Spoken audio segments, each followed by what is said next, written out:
Bonjour à tous. This morning we're going to study verbs in ER in French. So, first of all, when to use the present.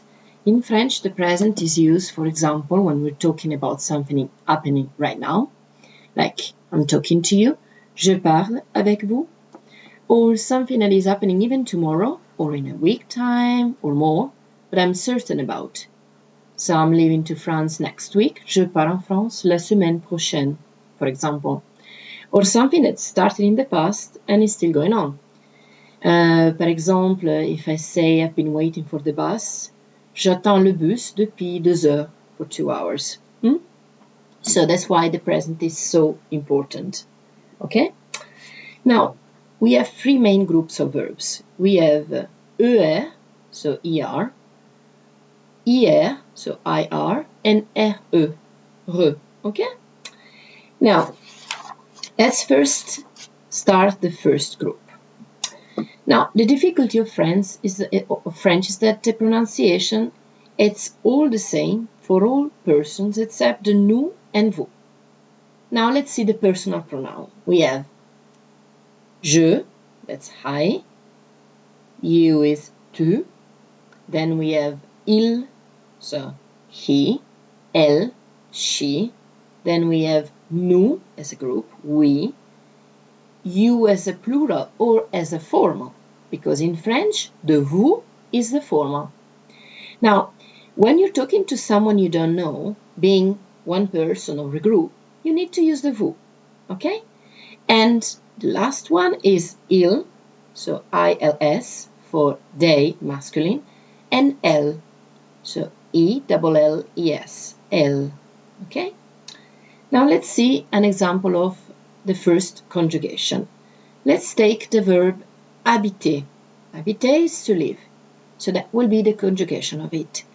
J'habite, where you can put the apostrophe between the je as personal pronoun and habite, okay, starting with an H, which in French is considered silent as a vowel, is not pronounced, okay? So we have j'habite, tu habites, il habite, or elle habite, or possibly as a third person we have on. What is this on? On is like we, one does something, okay? So on habite, maybe familiarly talking about your family, you might say on habite à Paris, okay? Then nous habitons, vous habitez, ils habitent. Now attention, I pronounce ils habitent. This is something very particular of French language, French pronunciation, the fact that when the S is followed either by a vowel or a mute H, you pronounce it like a Z. So I'm not going to say il and stop a bit. Ils habitent, okay?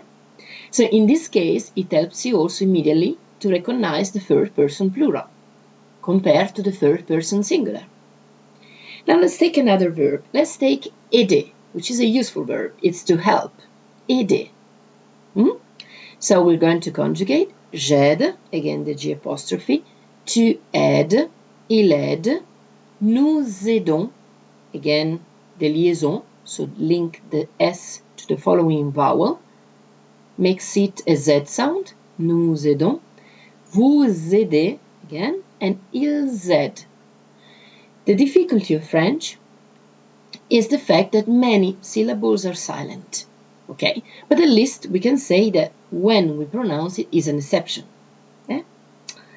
Now, let's take another one started with this time a consonant, fermer. Fermer is to close, and it's useful because you will find it outside of a shop, for example, fermer.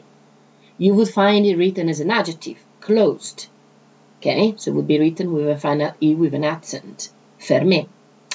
But let's conjugate the verb. Is je ferme, tu fermes. Remember the R has to be soft from the back of your throat.